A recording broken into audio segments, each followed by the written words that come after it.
because the art object is almost sort of dead for me. Yeah, so these are almost like dead objects lying around.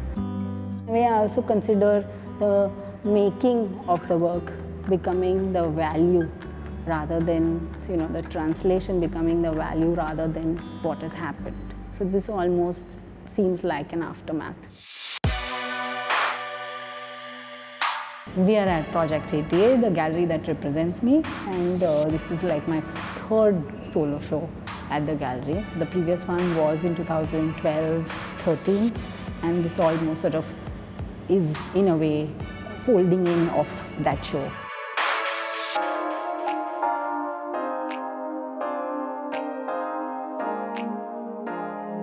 I also felt that there are two ways probably to approach the space in the sense that either it has to be something really spectacular, or then there has to be something that's almost sort of, there's absence, you can sense the absence of that.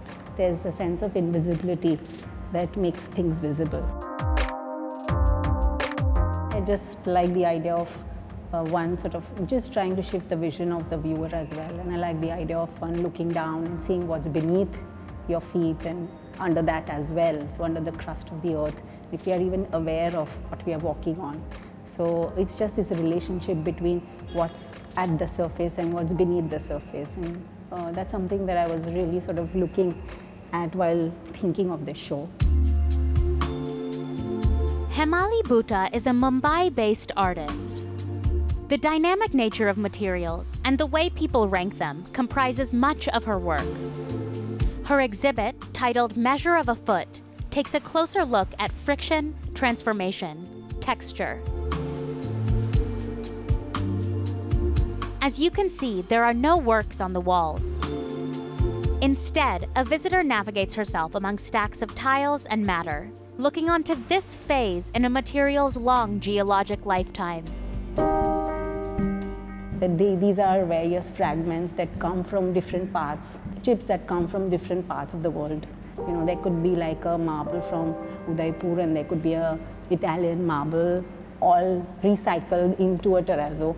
And this almost sort of resonates with that in a sense, that because they almost kind of talk about displaced landscapes, where it talks about the history and the geology and the formation of that stone in that space. So you also discover yourself in the climate and in the formation of these things in their respective landscapes.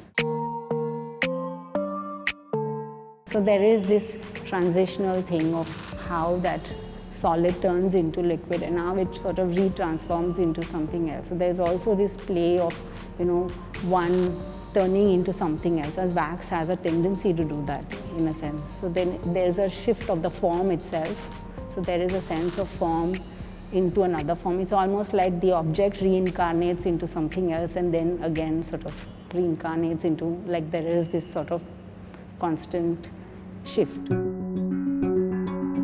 This change of, is something that I'm also sort of talking about through my work, that there is this change, and let us sort of celebrate that change, and that change is itself constant.